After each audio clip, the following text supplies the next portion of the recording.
It says that two beats A and B moving along a fixed semicircular track,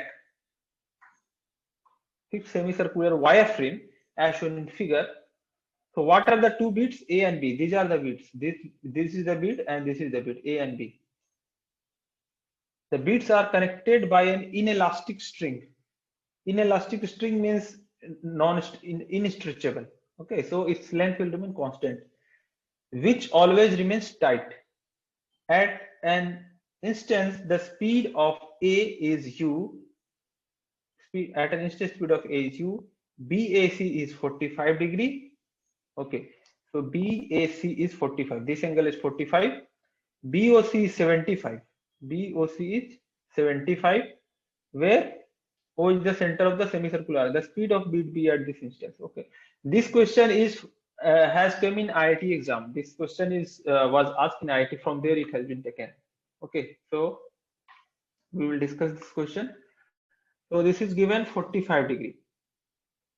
Okay, and this one is given 75 degree. Okay, so now we have to establish the relation between the speeds. So how to establish this relation? So first we will need, see, the velocity of this speed, this bead is along this line because it will move always along the tangent. So it will move like this. Okay, so first we need to find, see, this is if this is moving along the tangent and this is the radial direction, so its speed is always perpendicular to the radial direction. The speed of bead B is perpendicular to radial direction, so it will have some component along the line OA, along line BA. So component of speed, suppose this speed is V, so component of V along BA, that first we are going to find. So how to find this? So for that we will need this angle. We will need this angle because if this speed is V, we will have V, whatever is this angle. Suppose this is phi. So V cos phi will be the component. Okay, V cos phi. So V cos phi. So first we need this angle. So how much this angle will be? This is how much? 75.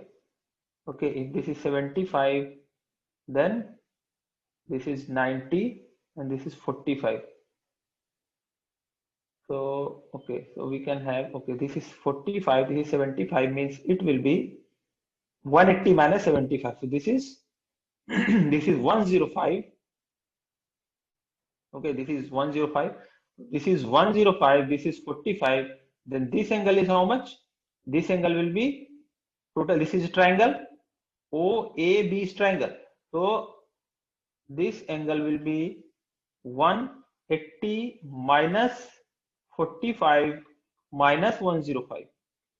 Okay, so it will be 75 minus 45, that will be 30 degree. So this angle is coming 30 degree, this angle. If this is 30, then phi will be 60. Why? Because this is perpendicular. So phi, if this one is 30, the OBA, if OBA is 30, then AB, and suppose this is E, ABE, it will be phi. That phi is angle ABE equal to phi, that will be 30 degree. Sorry, 60 degree. 60 degree. Okay, so this one we can write. Now what we have to do, we have to find V cos 60. This is the component, V cos 60. And second, this is A, so component of A along the line AB. Component of A along line AB. Okay, so component of A. So A is going like this, its component along line AB. So how much will be the angle? 45. This is 45 here. So component of velocity of A, component of U along line AB. So for velocity of A, this is like this is 45. So U cos 45. That will be U cos 45. So what we did, we found the velocities or for two velocities u and v, we found the component along the line joining. So if you find along the line joining, these two has to be equal. So u cos 45 degree has to be equal to v cos 60. So in this way we have to solve. So u cos 45 u by root 2, v cos 60, so v by 2. Okay, so v is root 2u. So in this way we have to find.